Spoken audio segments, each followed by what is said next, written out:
Hasan ibn Ali ibn Umayyad Talib, commonly called Hassan, was the second Shiite Imam, succeeding his father Ali and preceding his younger brother Husayn ibn Ali. He was the elder son of Ali and Muhammad's daughter, Fatimah.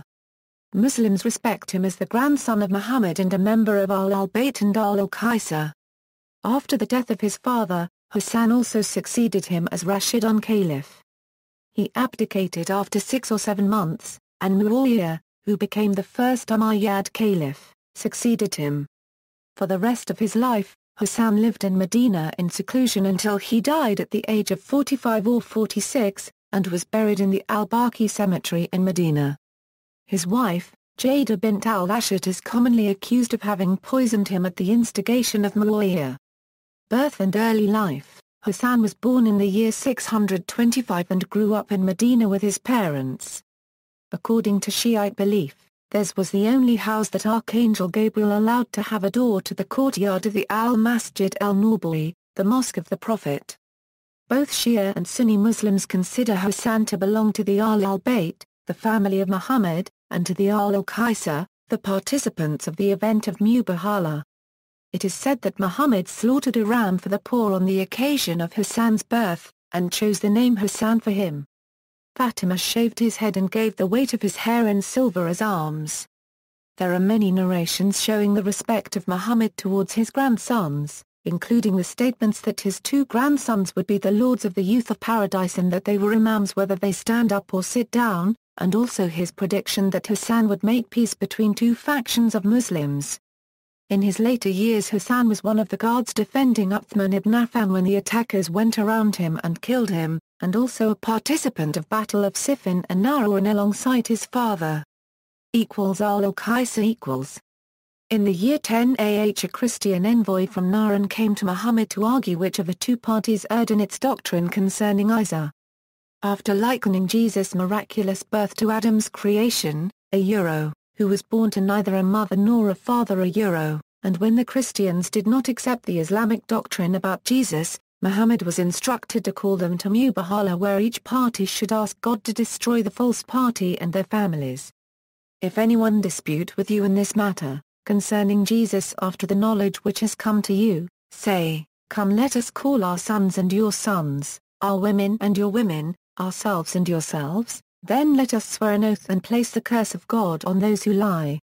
Sunnite historians, except Tabari, who do not name the participants, mention Muhammad, Fatimah, Hassan and Husayn, and some agree with the Shiite tradition that Ali was also among the participants in this event on the side of Muhammad.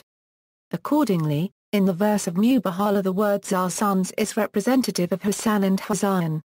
Our women would refer to Fatimah, and ourselves would be Ali. His imamate/caliphate. According to Donaldson, there was not a significant difference between the idea of imamate, or divine right, expressed by each imam designating his successor, and other ideas of succession at first. Ali had apparently failed to nominate a successor before he died, however, on several occasions expressed his idea that only the prophets al-Bayt were entitled to rule the community.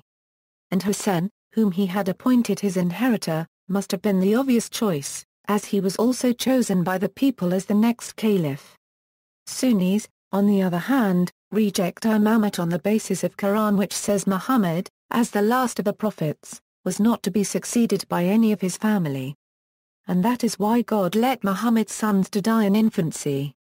This is why Muhammad did not nominate a successor, as he wanted to leave the succession to be resolved by the Muslim community on the basis of the Quranic principle of consultation. The question Madelung proposes here is why the family members of Muhammad should not inherit other aspects of Muhammad's character such as rule, wisdom, and the imamate.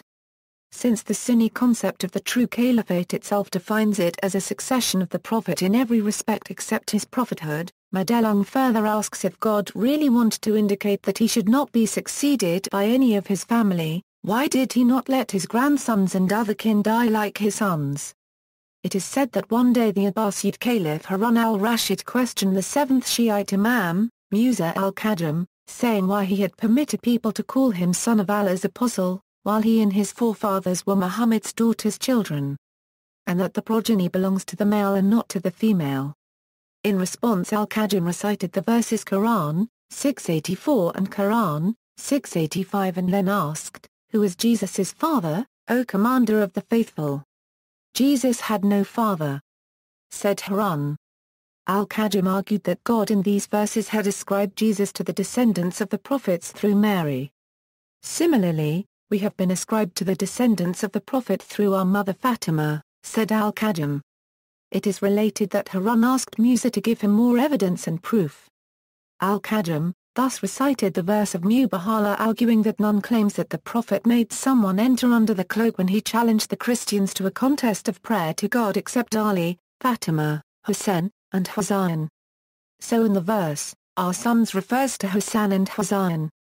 In any case, after Ali was assassinated and following the custom established by Abu Bakr, Hassan made a speech at the Mosque of Kufa praising the merits of his family and quoting the verses of the Quran which exalt the special position of the al-Bayt, and said, "I am of the family of the Prophet from whom God has removed filth and whom he has purified, whose love he has made obligatory in his book when he said, 'Whosoever performs a good act, we shall increase the good in it.'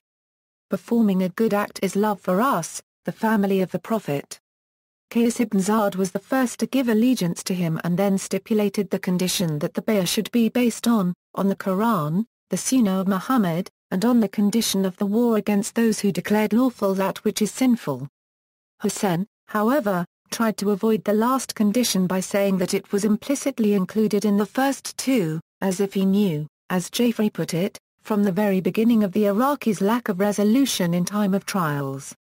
And thus Hassan wanted to avoid commitment to an extreme stand which might lead to complete disaster. With Muawiyah correspondence as soon as the news of Hassan's selection reached Muawiyah, who had been fighting Ali for the caliphate, he condemned the selection, and declared his decision not to recognize him. Letters exchanged between Hassan and Muawiyah before their troops faced each other were to no avail. However, these letters, which are recorded in Madelung and Jafri's books, provide useful arguments concerning the rights of caliphate which will lead to the origin of Shi'ism. In one of his long letters to Muawiyah, summoning him to pledge allegiance to him, Hassan made use of the argument of his father, Ali, which the latter had advanced against Abu Bakr after the death of Muhammad. Ali had said, if Quraysh could claim the leadership over the Ansar on the grounds that the Prophet belonged to Quraysh, then the members of his family, who were the nearest to him in every respect, were better qualified for the leadership of the community. Muawiyah's response to this argument is also interesting. For Muawiyah, while recognizing the excellence of the Muhammad unregistered trademark S family, further asserted that he would willingly follow Hassan's request were it not for his own superior experience in governing. You are asking me to settle the matter peacefully and surrender, but the situation concerning you and me today is like the one between you, your family and Abu Bakr after the death of the Prophet. I have a longer period of reign, probably referring to his governorship, and am more experienced, better in policies, and older in age than you. If you enter into obedience to me now, you will accede to the caliphate after me.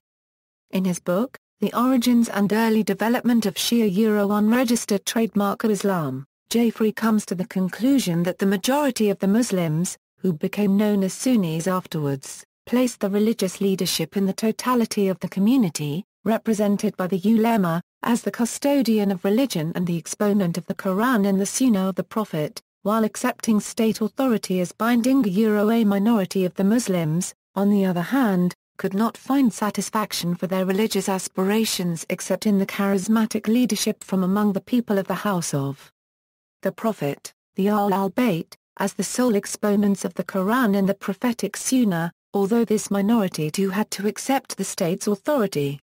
This group was called the Shiite. Facing the troops. There was more corresponding with no result, so as negotiations stalled, and Muawiyah summoned all the commanders of his forces in Syria, Palestine, and Transjordan, and began preparations for war. Soon later he marched his army of 60,000 men through Mesopotamia to Moscone, on the Tigris boundary of Mosul towards the Sword. Meanwhile, he attempted to negotiate with Hassan, sending the young heir letters asking him to give up his claim. According to Jafri, Muawiyah hoped to either force Hassan to come to terms or attack the Iraqi forces before they had time to strengthen their location. However, Jafri says, Muawiyah knew if Hassan was defeated and killed, he was still a threat. 4. Another member of the clan of Hasan could simply claim to be his successor. Should he abdicate in favor of Muawiyah, however, such claims would have no weight and Muawiyah's position would be guaranteed.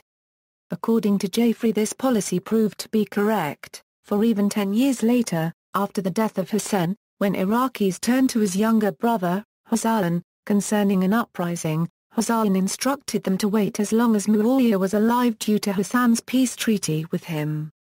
As the news of Muawiyah's army reached Hassan, he sent someone to his local governors ordering them to get ready to set out, then addressed the people of the Kufa with a lukewarm war speech. God had prescribed the jihad for his creation and called it a loathsome duty. There was no response at first, as some tribal chiefs, paid by Muawiyah, were reluctant to move. Hassan's companions scolded them, asking whether they won't answer to the son of the Prophet's daughter. Turning to Hassan, they assured him of their obedience, and immediately left for the war camp. Hassan admired them and later joined them at al-Nakala, where people were coming together in large groups. Hassan appointed Ubayd ibn al-Abbas as the commander of his vanguard of 12,000 men to move to Moscone. There he should keep back Muawiyah until Hassan arrived with the main army. Ubayd was advised not to fight unless attacked and should consult with Qais ibn Ziyad, who was appointed as second in command if he were killed. Hassan's sermon and its aftermath. While Hassan's vanguard was waiting for his arrival at Moscone, Hassan himself was facing a serious problem at Subat near al-Madain, where he gave a sermon after morning prayer in which he declared that he prayed to God to be the most sincere of his creation to his creation. That he bore no resentment nor hatred against any Muslim, nor did he want evil and harm to anyone. And that, whatever they hated in community was better than what they loved in schism. He was, he continued, looking after their best interest, better than they themselves. And instructed them not to disobey, whatever orders he gave them. Some of the troops, taking this as a sign that Hassan was preparing to give up battle, rebelled against him, looted his tent, seizing even the prayer rug from underneath him. Hassan shouted for his horse and rode off surrounded by his partisans who kept back those who were trying to reach him.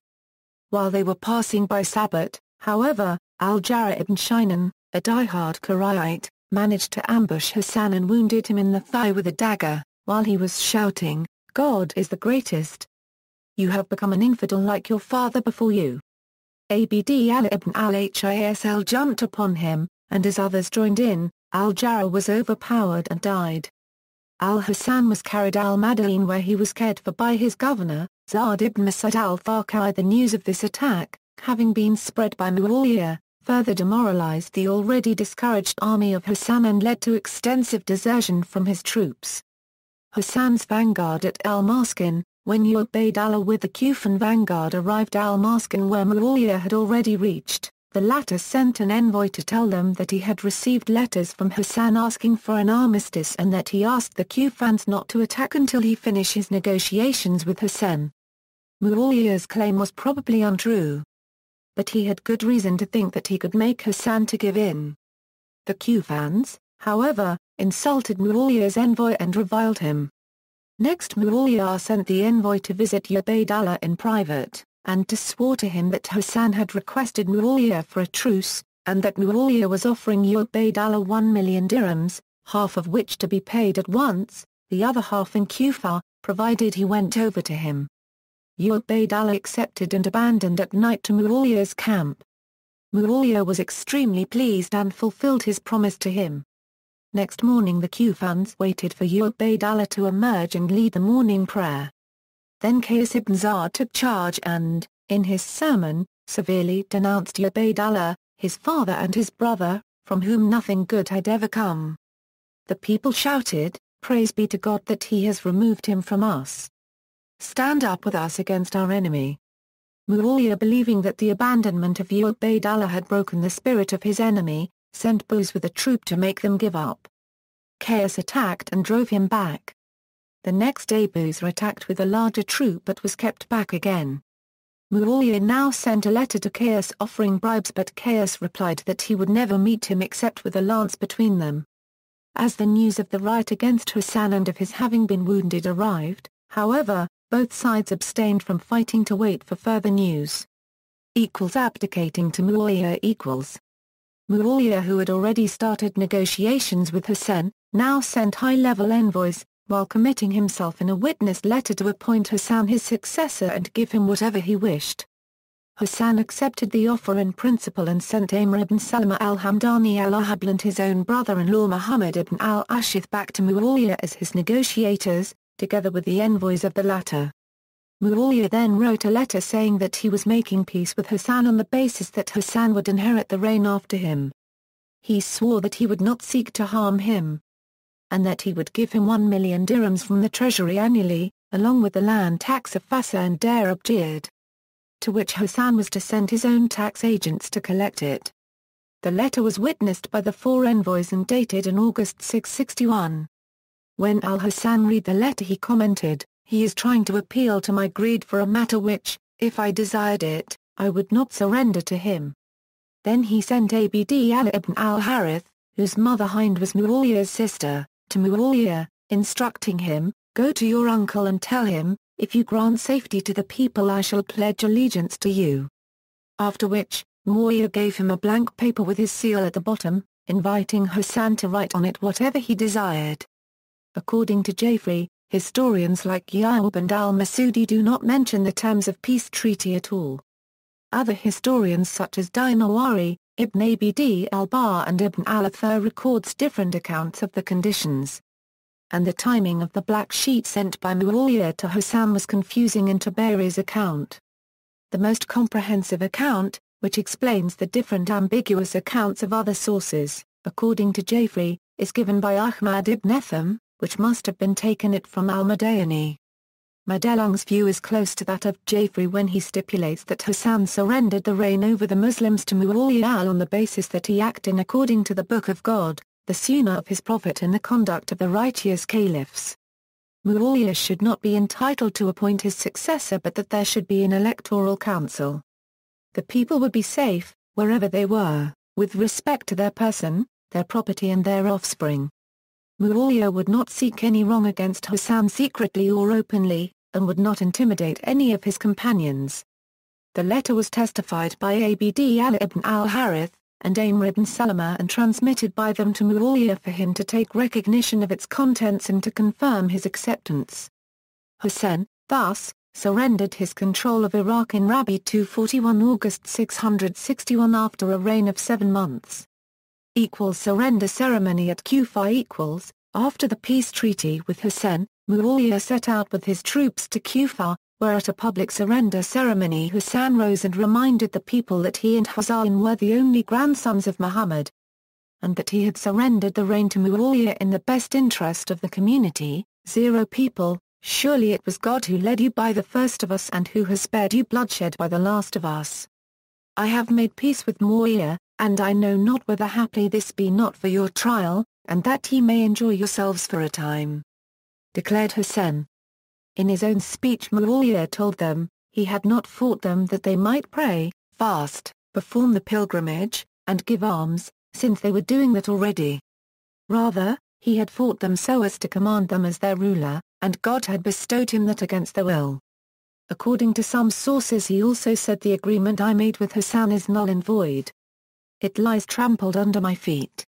Then he shouted, God's protection is dissolved from anyone who does not come forth and pledge allegiance.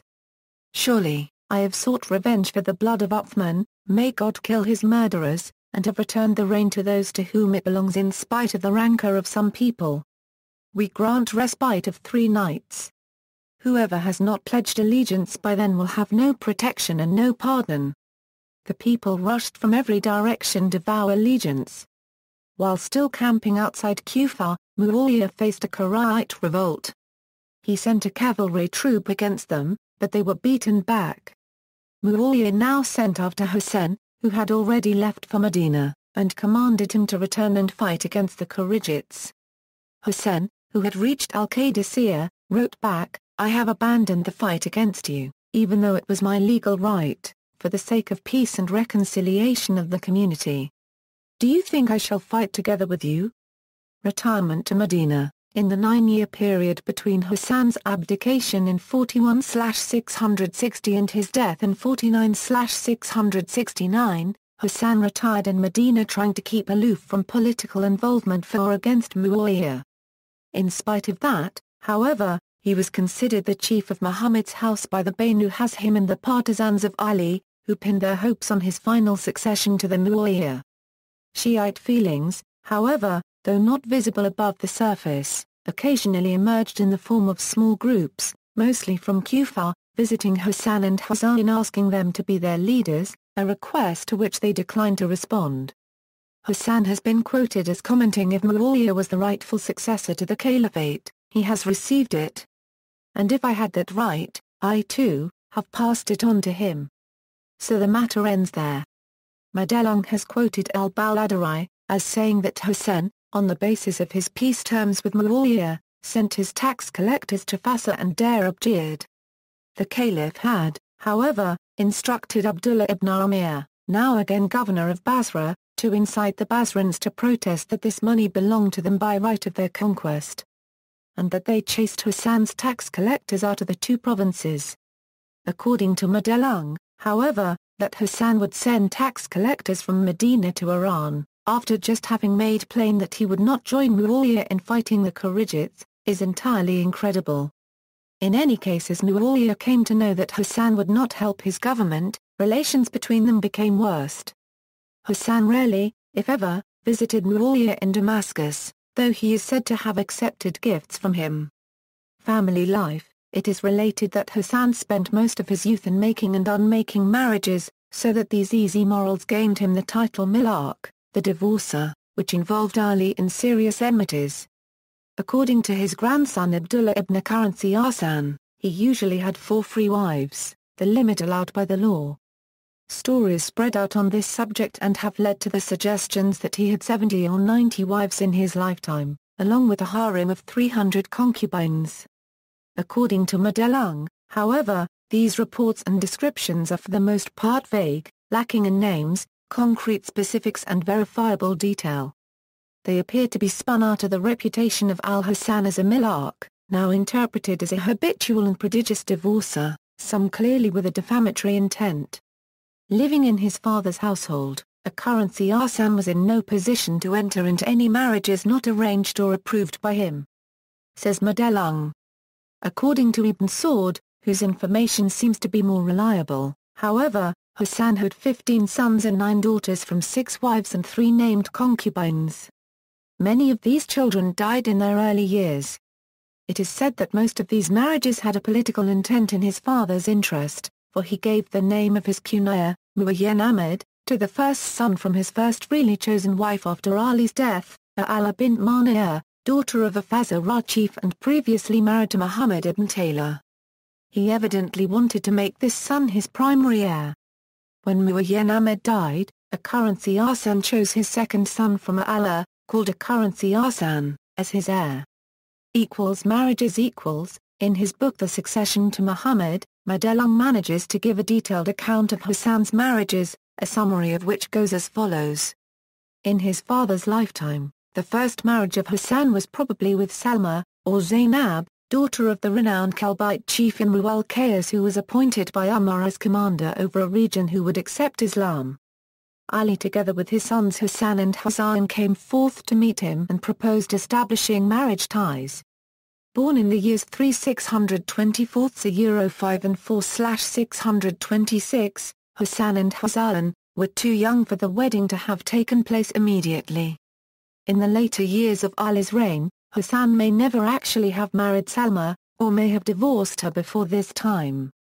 Probably soon after Ali's arrival in Kufa, Hassan married Jada, daughter of the Kinder chief al-Ashar. Madelung relates 2 different accounts concerning how Jada's father or Hassan's father made them marry together. Although childless, she evidently was not divorced by him. She is commonly accused of having poisoned Hassan at the instigation of Muawiyah.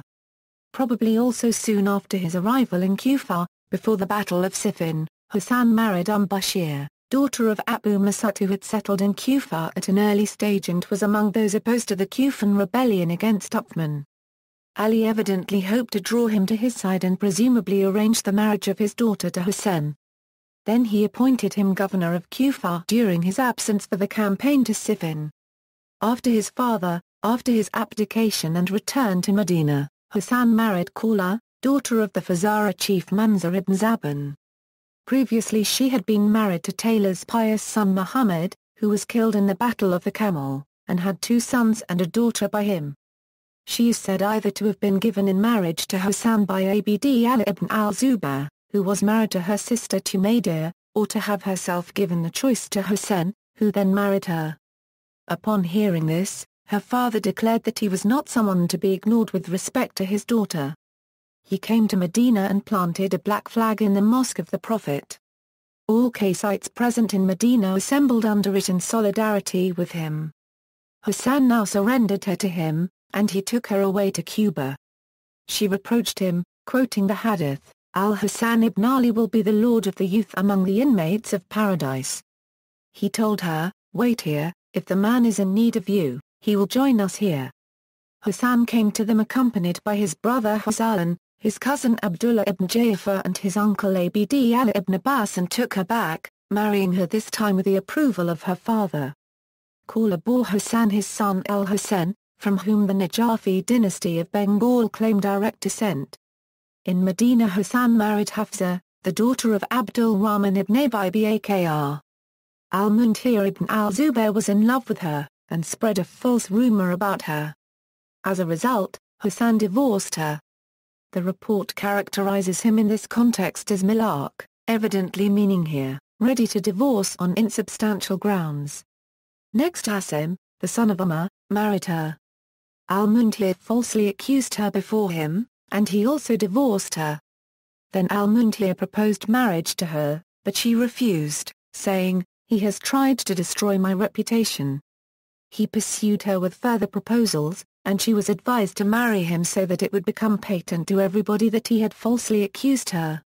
She did so, and the people realized that he had lied about her and what his motive had been. Hassan married also in Medina, Taylor's daughter Ishaq. Muawiyah had asked her brother Ishaq ibn Taylor in Damascus to give her in marriage to his son Yazid. Ishaq told him that he was going to Medina. If Muawiyah sent a messenger to him there, he would conclude the marriage contract. After Ishaq had left, his brother Isa ibn Taylor visited Muawiyah. When the caliph told him about Ishaq's promise, Isa offered to give him Ishaq immediately in marriage. He concluded the marriage contract with Yazid without consulting her. In the meantime Ishaq had arrived in Medina and contracted her marriage to Hussein. It was not exactly known which of the 2 contracts was earlier, and Muawiyah advised his son to leave the matter. Her marriage with Hassan was now consummated, and she bore him his son Taylor, who later died childless. Before his death, Hassan recommended to his brother Hassan that he marry her. She bore Hassan's daughter Fatimah.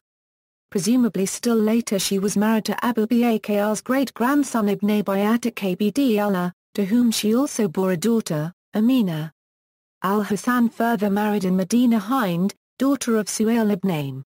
She had been married first to the Umayyad Abd al-Rahman ibn Attab, who was killed in the Battle of the Camel, and then to Abd Ali ibn Amir ibn Qurayz.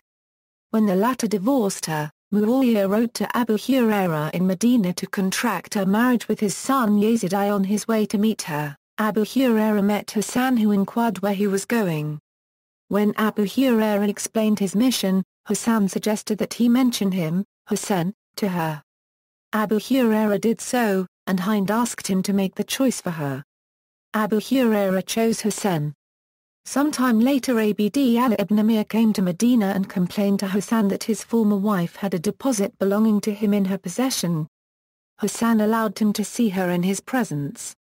As Ibn Amir looked at her sitting in front of him, he softened up towards her, and Hassan suggested, "Shall I relinquish her to you? I think you could not find a better husband to make remarriage licit for you than myself." Ibn Amir insisted, "My deposit." She produced 2 boxes filled with jewels. Ibn Amir took a handful out of each one and left the rest to her. Later she would comment about her 3 husbands, the lord of all of them was al-Hussein. The most generous of them was Ibn Amir. And the one dearest to me was Abd al-Rahman b. Attab. Family tree of the descendants Hassan al-Mutaba. Events surrounding his death. The early sources are nearly in agreement that Hassan was poisoned by his wife, Jada bint al-Ashit at the instigation of Muawiyah and died in the year 670. Madelung and Donaldson further relate other versions of this story, suggesting that Hassan may have been poisoned by another wife, the daughter of Suhail ibn Aim, or perhaps by one of his servants, citing early historians such as al-Waqdi and al-Madayani. Madelung believes that the famous early Islamic historian al-Tabari suppressed this tale out of concern for the faith of the common people. Hassan is said to have refused to name his suspect to Husayn for fear that the wrong person be killed in revenge. He was 38 years old when he abdicated the reign to Muawiyah, who was at the age of 58 at the time. This difference in age indicates a serious obstacle for Muawiyah, who wanted to nominate his son Yazid as his heir apparent. This was not possible due to the terms on which Hassan had abdicated to Muawiyah. And considering the big difference in age, Muawiyah had not hoped that Hassan would die before him. Hence, Muawiyah would naturally be suspected of having a hand in a killing that removed an obstacle to the succession of his son Yazid. Hassan's burial was another problem which was going to lead to a bloodshed. Hassan had instructed his brothers to bury him near his grandfather, Muhammad, but if they feared evil, they were to bury him in al-Baqi cemetery. The Umayyad governor, Sayyid Bal-Ea to the first pound, did not interfere, but Marwan I swore that he would not permit Hassan to be buried near Muhammad with Abu Bakr and Umar, whereas Uthman was buried in al-Baqi cemetery. As the parties were about to fight, Muhammad ibn al-Hanafiyyah reminded Husayn of Hassan, who made it conditional, saying, "Unless you fear evil. What evil could be greater than what you see?" said Muhammad ibn al-Hanafiyyah. And so the body was carried to al-Baqi. Marwan now joined those carrying the coffin and, when questioned, he said he gave his respect to a man, whose forbearance weighed mountains. The Umayyad governor Zard bi-Alas led the funeral prayer. The shrine containing Hassan's tomb was destroyed once in 1925 during the conquest of Medina as part of a general destruction of memorials in cemeteries for religious reasons. In the eyes of Wahhabis, historical sites and shrines encourage shirk the sin of idolatry or polytheism and should be destroyed. See also Hassan Muawiyah Treaty, Jada bint al-Ashit, Ali, Husayn ibn Ali, 12 Imams, Shah Islam Muawiyah 1, Sayyid ibn Taus. Footnotes. References. Notes Literature Madelung, Wilford. The Succession to Muhammad, A Study of the Early Caliphate. Cambridge University Press. ISBN 0-521-64696-0. Madelung, Wilford. A Currency ASANBEALIBABI under the First Euro LEB. Encyclopaedia Iranica. External links